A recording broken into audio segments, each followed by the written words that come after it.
From Escamillo, the bullfighter in Carmen, to the evil Scarpia of Tosca, and even the king of gods himself, Wotan, in Wagner's Ring Cycle, baritone singers have occupied some of the most historically important roles in opera. In this recital, it's my pleasure to introduce you to Canadian baritone Joel Balzun and pianist Susan Davies in an exciting and diverse concert of baritone music from opera, art song, and even Broadway. Please know you can easily skip ahead or backwards to songs and interviews using the drop-down menu if you're watching this in YouTube or the progress bar if you're watching this in Vimeo. Finally, I'd like to humbly invite you to support Opera San Luis Obispo's continued production of virtual pieces like this by mailing in a donation of any size to Opera San Luis Obispo, P.O. Box 14760, San Luis Obispo, California 93406. Enjoy the concert.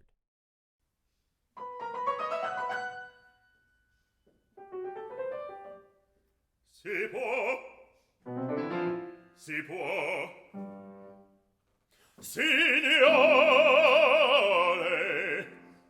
signori, scusatemi se da sol mi presento, io solo il prologo,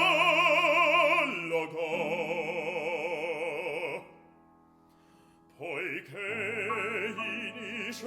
ancor le antiche maschere mette l'autore e in parte vuol riprendere le vecchie usanze e a voi di nuova inviami, ma non per dirvi come pria le lacrime che noi versiam son false degli spasmi e dei nostri martir. Non allarmatevi. No.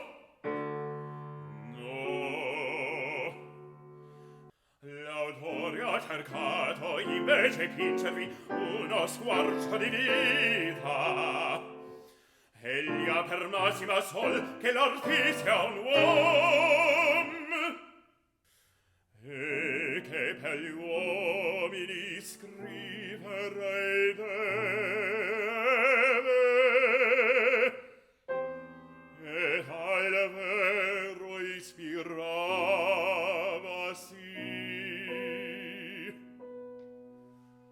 un nido di memorie in fondo all'anima cantava un giorno ed ei con vere lacrime scrisse ei singhiozzi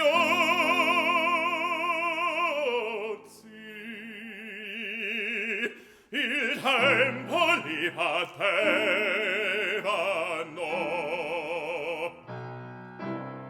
Dunque vedrete amar siccome s'amano gli esseri umani, vedrete nell'odio i tristi frutti del dolore, gli spasimi, urli di rabbia utrete e risa ciniche.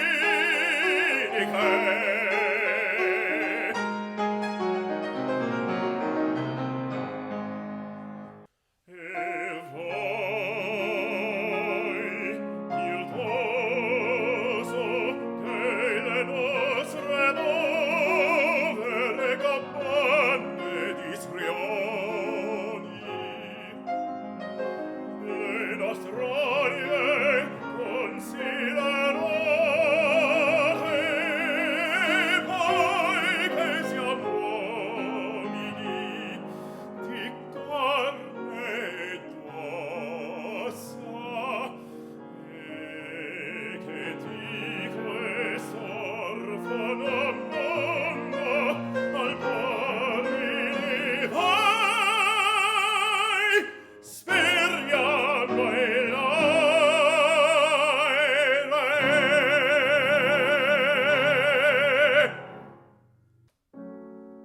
il concetto vi dissi. Ora ascoltate come gli è svolto. Andiam, incominciate!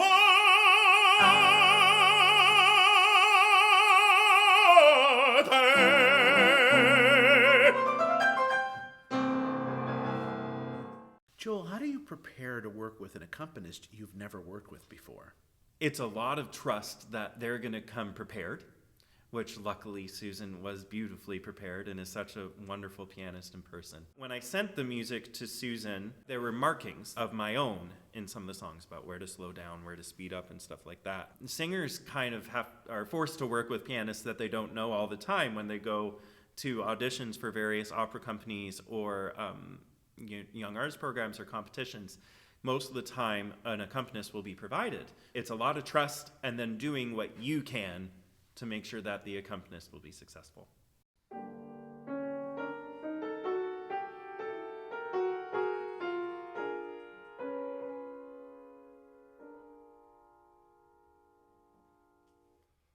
Ja was lyublyu,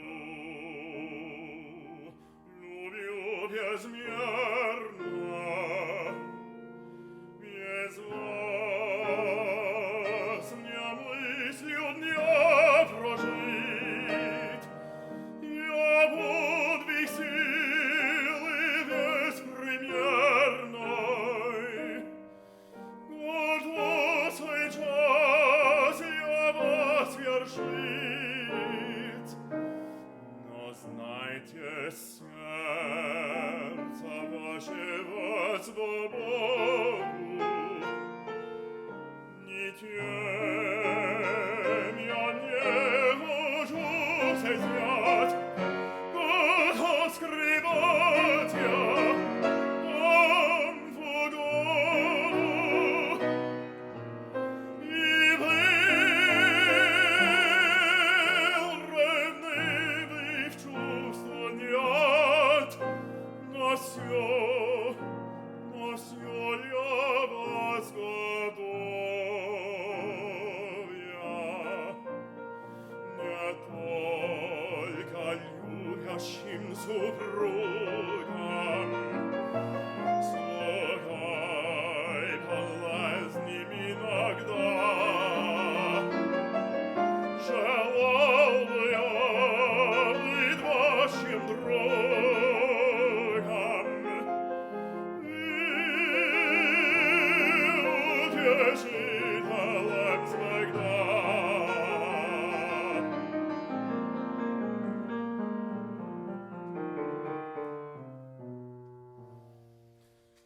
Но ясно вижу, чувствую теперь я, куда сив мяч мне так зовет,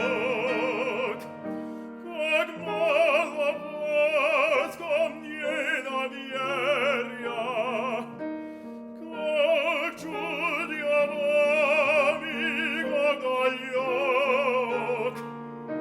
Ах, я терзаюсь этой далью, со страшного мятежной душой.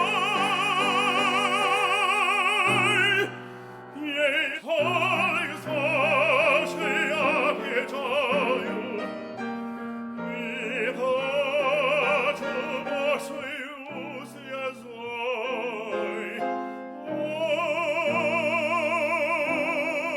Ох, я терзаюсь этой далью,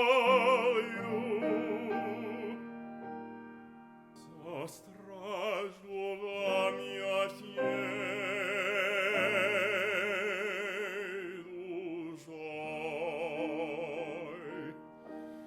Я вас люблю, люблю безмерно, без вас не мыслю дня прожить.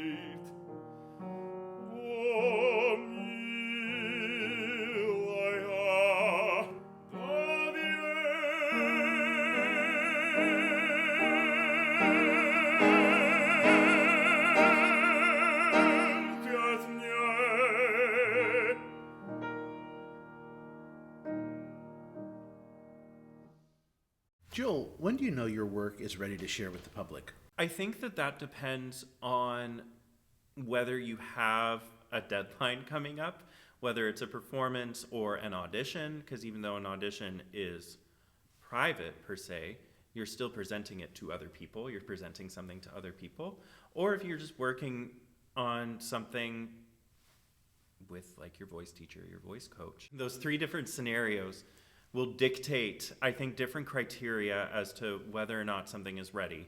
When there's not a deadline that's prescribed by a performance or an audition, I think that the marker that you're ready to put your work out to the public is that you have a desire, you gain a desire to show what you've done.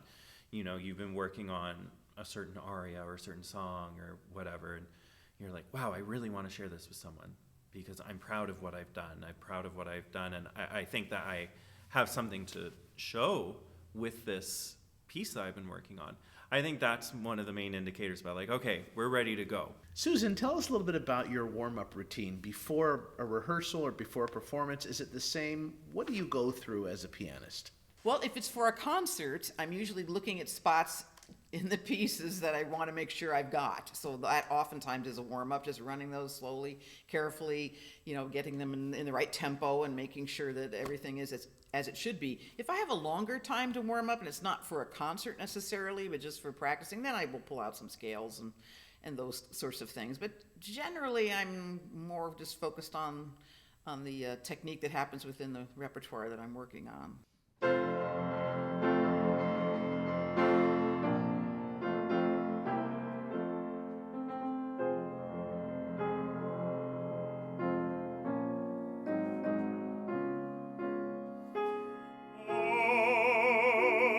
Abendlich strahlt die Sonne Auge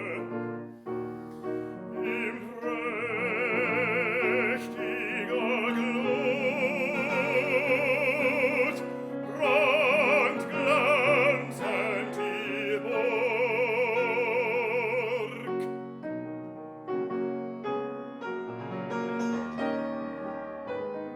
In des Morgenschein am Nottich, der schimmernd lag sie herrenlos.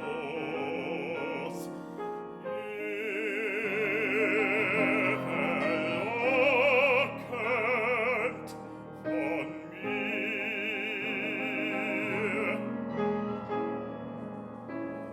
Von Morgen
Can you tell us about a moment you had in this recital where you had a particularly gratifying moment with the pianist? It all went so smoothly that I was like, well, it was all so good that I can't pick out one good moment. But I loved the way that Susan played the intro to the Abendlich, the Rheingold aria. It was just so full and orchestral sounding. So it sounded like instead of Susan playing just the piano, that she was playing the strings and the woodwinds and the brass and everyone all at once. And that was coming out of the piano. And so that kind of setup makes that aria very exciting to sing. Susan, unlike most musicians, pianists rarely get to perform on their own instrument. Can you tell us a little bit about what it's like to go from instrument to instrument and what you sort of look for a rewarding experience? You have to be very adept at changing things with different instruments. What I look for in a good instrument is one that is responsive dynamically, that the touch is even from bottom to top, that the tone is even from bottom to top. Those things are always what we desire as pianists. That it has the capability of doing extreme dynamic changes is also very important. A really solid, loud sound and something that's very responsive when you're playing very soft. Der Haupt und die Grete tanzen herum und jauchzen vor lauter Freude. Der Peter steht so still und so stumm und ist so blass wie Kreide. Der Hans und die Grete sind Bräutigam und Braut und blitzen im Hochzeitgeschmeide. Der arme Peter die Nägel kaut und geht im Ferkeltag Kleide. Der Peter spricht leiser vor sich her und schauet betrübet auf beide. Ach, wenn ich nicht gar so vernünftig wär, ich täte mir was zu leide.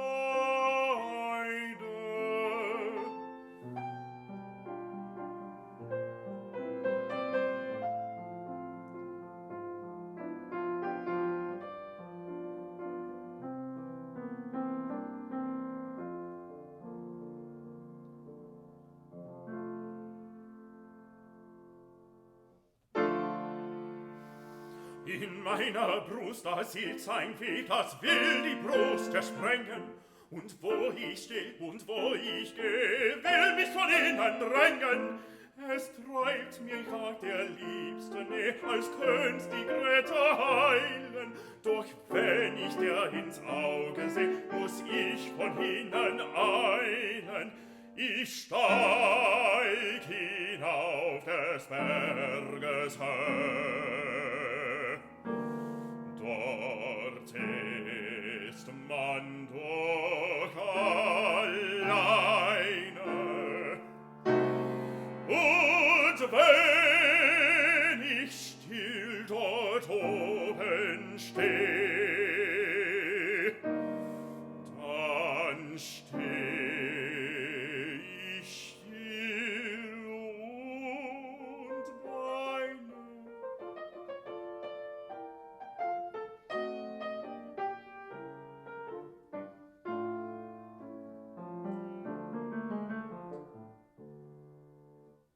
Der arme Peter wankt vorbei, bei langsam leichenblass und scheu. Es bleiben fast wie sie in Sinn die Leute auf den Straßen stehen. Die Mädchen flüstern sich ins Ohr, der stieg wohl aus dem Grab hervor. Ach nein, ihr lieben Jungfrauen,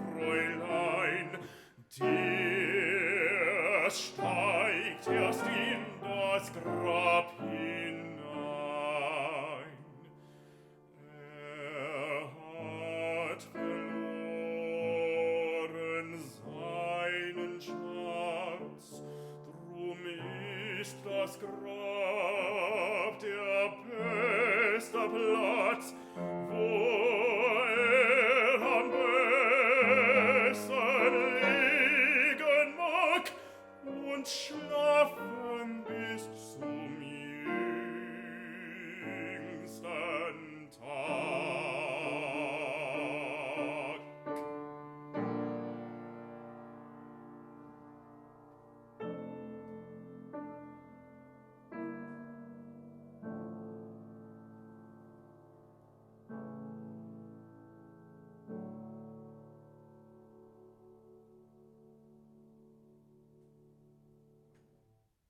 Joel, how did you select the repertoire for this recital?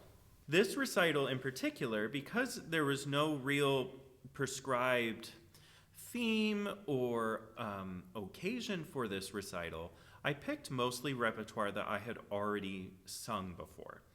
So I had not performed the Debussy song before, Bonsoir, even though I've taught it many times, so that's how I know it. And I had not performed the Schumann, Der Arme Peter, that group of 3 short songs. I had not performed those, but the rest of it I've performed in concert or recital or in auditions or what have you. It's important to me to make sure that there's living composers represented on recital programs, so that's why I made sure to include John Musto and my friend Carrie Magin, as well as Stephen Sondheim. Can you tell us a little bit about how you mentally prepare yourself for a performance? I would mostly just like to be with my thoughts and, thinking about the music, not talking to people necessarily, kind of just keeping track in my head of tempos I want to do and things I want to make sure I bring out in the music. So it's kind of a mental preparation, I would say, and it really has to be kind of something I'm doing by myself.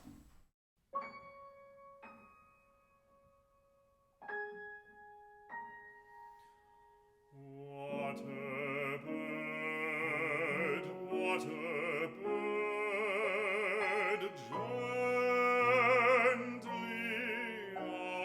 afloat. Know you my yearning for places remote? What a bird, what a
do you make a meaningful connection when performing? That's a really interesting question.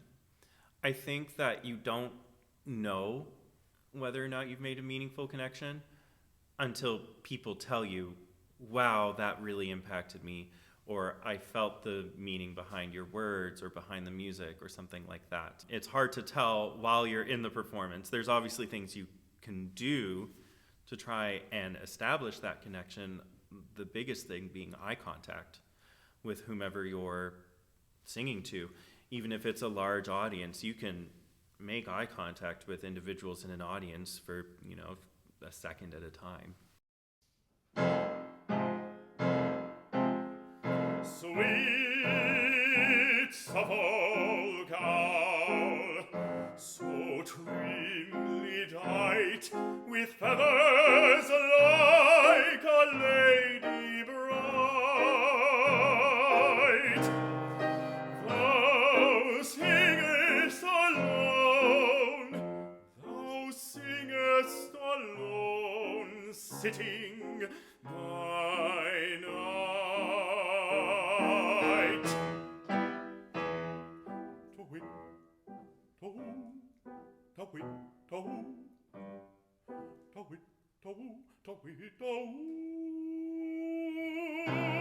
Thy note that forth so freely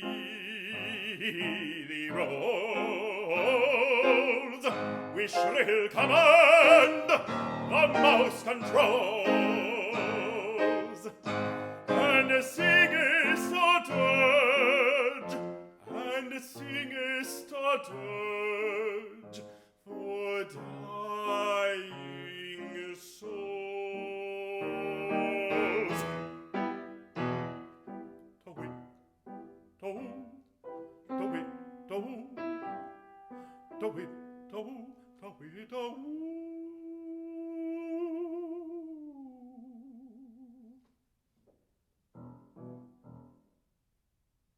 Can you tell us a little bit about what made this recital challenging?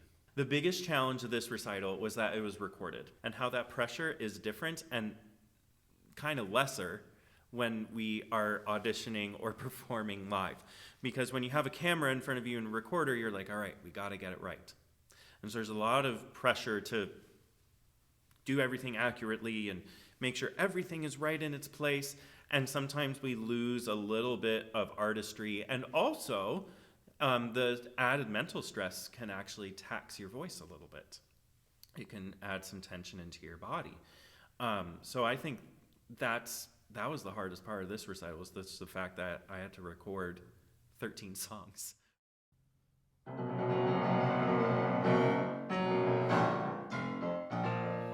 Lions have lain in grasses before, and pale hares in lonely lanes. Lions, lions, lions!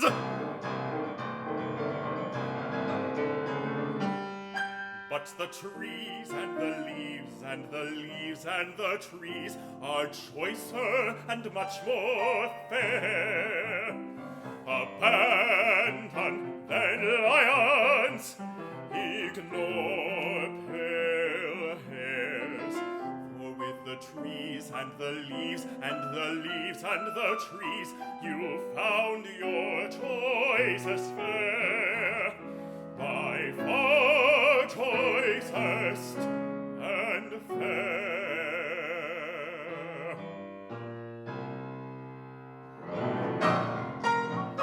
Lions have lain in grasses before, and pale hares in lonely lanes.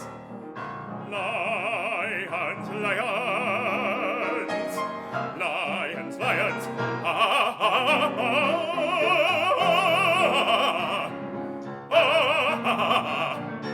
lions, lions, lions, lions, lions, lions.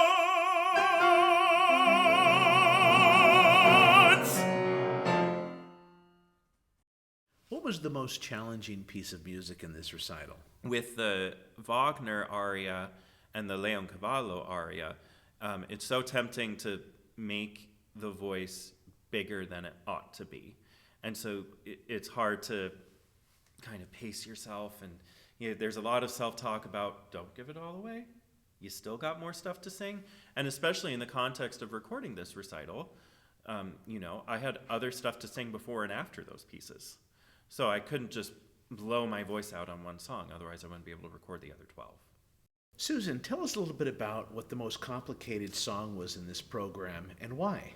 The Carrie Magin piece, Welcoming, because the rhythms were so intricate and just very layered chords, blocked chords, but it was very challenging at first glance. But once I kind of broke through what was happening here rhythmically, and it started to make sense. But that one probably, just simply from a theoretical standpoint, was probably the most difficult.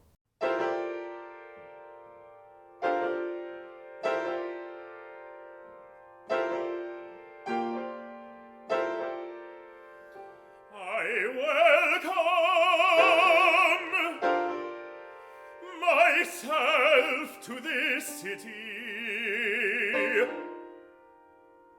as no one else will do it as well. They don't know what I can withstand, tolerate. I cannot.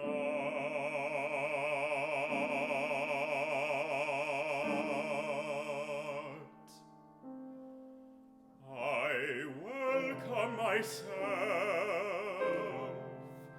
with the majestic sights of Alaskan mountains. I welcome myself with the earth's beauty.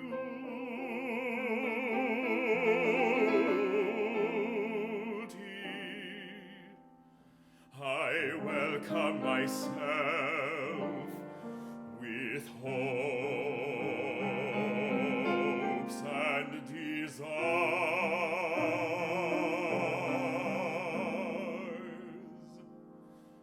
A desire for joyfulness, an expectation of love.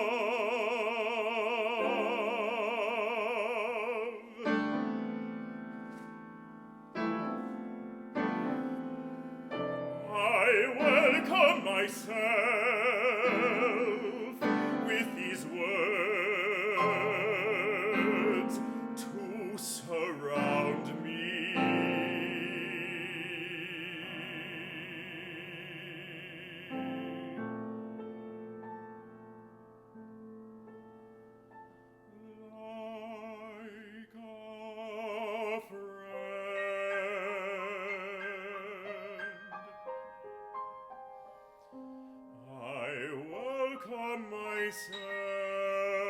Myself with familiar tears.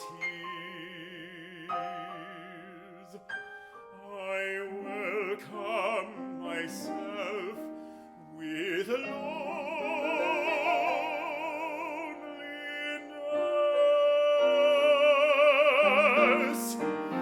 I welcome myself with my courage and strength, the lions and tigers of myself. I welcome myself. I welcome myself. I welcome myself.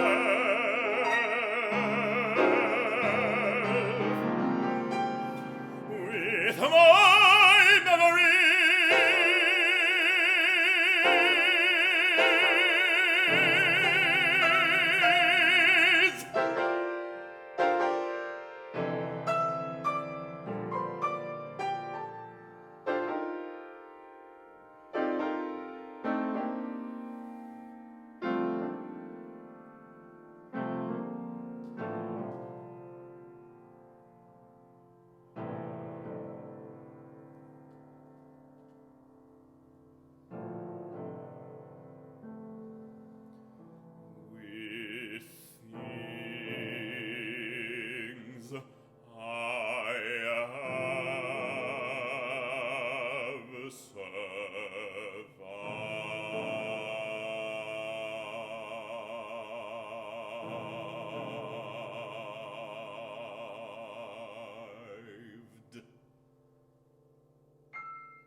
What's your favorite musical idea that happened in this recital? I would have to say the very ending of L'Invitation au Voyage by Duparc. The very ending, he sort of takes the figure that's been happening all through the piece, but it eventually just starts breaking up and getting softer and slower and then just disappears. And to me, I mean, it's just incredible writing, and I always enjoy playing that.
Joel, what's your favorite musical idea from this program you've given us? There are two moments that kind of stand out to me from the songs that we performed today.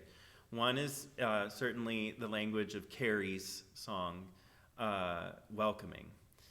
The way that she uses tone clusters, so notes that are all stacked together, that you can actually, on the piano, like just go like that with your thumb to play 2 or 3 notes at one time. It looks on the page like it should be terribly like dissonant and crunchy and messy and ugly sounding. But when you think about those clusters, when you think of them and hear them more as colors as opposed to like sounds and pitches, it becomes a very vibrant sound, a very celebratory and exciting sound, and a very American sound. A lot of American composers use that kind of language. The other idea that sticks out to me from this program is the end of Bonsoir by Debussy. There's this constant cross rhythm where the piano is in triplets, so da da da da da da da da da, or blueberry, blueberry, blueberry, as I like to think. And then the vocal line is in duples, da da da da da da, or apple, apple, apple. So we get this cross rhythm all the way through. And then the cross rhythm dissipates at a very, very key moment in the text. In French poetry, it's all metaphor, metaphor, metaphor, metaphor. This is very typical French poetry, to be all metaphor until the last line or two where it says, you are this, I am this, and it defines the metaphor. And so that happens in the way Debussy sets this poem. The cross rhythm only dissipates at that clarification of the metaphor.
Joel, can you give us an example of a creative choice you made in this recital that demonstrates your signature as an artist? Yeah, one of my favorite moments in this program in terms of what I'm singing is in Litany by John Musto. I think it's an incredibly relevant song, talking about, caring for those that aren't cared for, those that are marginalized or could be marginalized in some way. And I think that it plays directly into the unrest that we continue to see in the US. And so one line that sticks out to me in terms of my own artistry is gather up in the arms of your pity, the sick, the depraved, the desperate, the tired, all the scum of our weary city. that list is really gratifying to color each of those words with kind of a different tone quality. Sometimes it's a little breathy. Sometimes I choose to sing it a little bit flat to paint the pain of, those feelings and those situations that some people find themselves in. And I think that coloring words like that is really important for singers. And I think that that's one of the places that's most gratifying to color. And it's always really interesting to see how it comes out, because it doesn't always come out the same way every time.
Susan, can you give us a demonstration of a creative choice you made in this recital that sort of gives us your signature as a pianist? It's the Stephen Sondheim with So Little to Be Sure Of, it's called. I was not familiar with this piece, but there's an opening that's just for piano. It's indicated to play moderato. I just felt it needed to be a little bit more, I don't know, kind of loosey, languid sort of feel to it. And it was fun playing it. I've tried it in a number of different ways, and it seems like every time I play it, it comes out a little different, and that's really kind of fun about live music.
thanks for everything we did, everything that's past, everything that's over too fast. None of it was wasted, all of it will last. Everything that's here and now, and us together. It was marvelous to know you, and it's never really through. Crazy business, this life we live in. Fans complain about the time we're given, with so little to be sure of in this world. We had a moment, a marvelous moment, a marvelous moment.